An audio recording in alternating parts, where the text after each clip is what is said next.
క్రీస్తునందు ప్రేమైనటువంటి సహోదరి సహోదరులారా, ఈనాటి సువార్తలో మనం ప్రేమ అనే అంశాన్ని ధ్యానిస్తూ ఉన్నాం. దేవుడు మానవులను ఎంతగానో ప్రేమించాడు.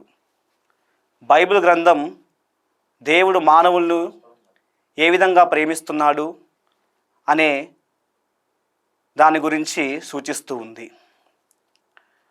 మరి ఈనాటి సువార్తలో చూస్తే 16వ వచనంలో దేవుడు ఈ లోకమును ఎంతో ప్రేమించెను, తన ఏకైక కుమారుణ్ణి ఈ లోకానికి పంపించారు.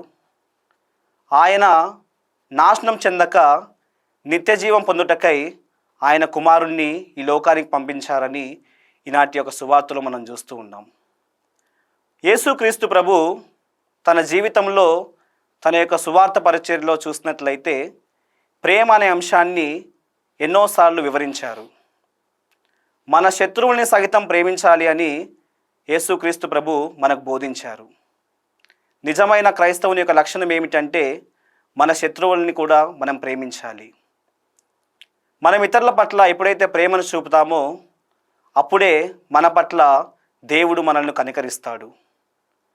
పునీత పౌలు గారు కొరింథీయులకు రాసినటువంటి మొదటి లేఖలో 13వ అధ్యాయంలో చూసినట్లయితే ప్రేమను గురించి చాలా స్పష్టంగా వివరించారు. ప్రేమ సమస్తమును భరించును, సమస్తమును విశ్వసించును, ప్రేమ శాశ్వతమైనది అని పౌలు గారు మనకు బోధిస్తూ ఉన్నారు. అవును ప్రియ సహోదరి సహోదరులారా, మన యొక్క అనుదిన జీవితంలో మనం మన సహోదరుల పట్ల ప్రేమ కలిగి జీవించాలి.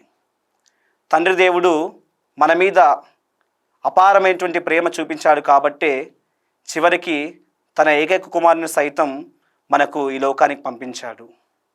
మరి మన యొక్క జీవితంలో ఈ ప్రేమ అనే సుగుణాన్ని మనం అలవర్చుకొని మన ఆధ్యాత్మిక జీవితంలో ముందడుగు వేయడానికి ఈ ప్రేమ అనే సుగుణాన్ని మనము ఎల్లప్పుడూ మన జీవితాల్లో నిలుపుకోవాలని మనమందరం కూడా ఈ యొక్క సువార్త విశ్వసిస్తూ దేవుని యొక్క ప్రణాళికలో ముందడుగు వేస్తూ జీవిద్దాం.